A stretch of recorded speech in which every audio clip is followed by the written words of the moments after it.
Ever wonder why hearing tests are so extensive? Well, Dr. Gnewikow put me in the hot seat for a hearing test and explained what each test was for. Take a look. We're just going to come right up into the booth. You can follow me.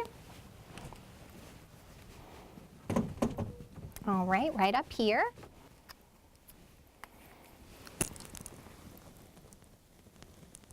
Okay, that ear looks good and clear. All right, this ear too. So what I'm going to do is I'm going to put some headphones in your ears, and you're going to hear a series of tones. And even if the tone is very quiet, I want you to raise your hand as soon as you hear it. Okay. We use small insert earphones, as you can see. She'll be putting them in her ear in just a moment. These keep the ambient noise to a minimum, and although we're testing in a sound room, which eliminates most of it, this makes for a very accurate test, since we've got a plug in the ear, and on top of that we've got her in what people call a soundproof room, which may not be totally soundproof.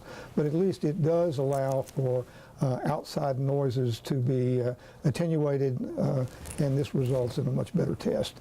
The little tips that she is putting in her ear will expand once she gets them in the ear. And what does this exactly measure? So what we're looking at is how you're hearing at different pitches or different frequencies. And so we want to determine if there is a hearing loss at any of those pitches to make sure you can hear and understand speech. Excellent. So we'll get started. Okay. Dr. Martin will present tones of different frequency from a device we call an audiometer. This will assess a broad range of inner ear sensitivity.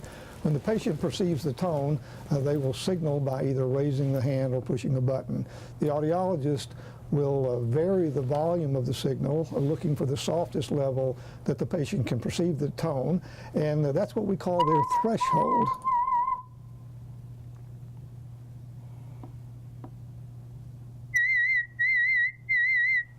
Okay, can you hear me all right? Yes. Okay, what we're going to do next is I'm going to play some words for you. Okay. And I want you just to repeat them back the best that you can. And it's okay to take a guess, even if you're not sure. Okay. The test words that Dr. Martin is presenting are what we call phonetically balanced. They're consistent with the frequency of word occurrence in general conversation. And this gives us an idea as to the patient's word understanding ability. Say the word mess. Mess. Say the word cause. Cause. Say the word mop. Mop. Say the word good. Good. One of the tests that we do on adults as well as children is called a tympanogram. What I do is I hold a little device in the ear, and when I do that, it generates air pressure, and it moves the eardrum back and forth to determine whether or not the person might have fluid in their ear or a condition called otosclerosis, where the eardrum doesn't vibrate very well. And so those are the things we generally do in just a basic evaluation. We do much more sophisticated tests from time to time if these tests show an unusual abnormality. And the good news is you have great hearing and you have great eardrums. Okay. That's wonderful. How about earwax? No earwax. Yes. So we're in good shape. So if you're considering a hearing test, you need to realize it's nothing that's uncomfortable. We can do it on children.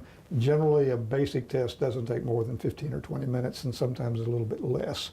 So if you have a question about your hearing, the best thing to do is to see your audiologist, have them get a basic hearing test on you. And even if your hearing test is normal, it's still important, because if your hearing changes over the years, you have a baseline against which to measure that in the future.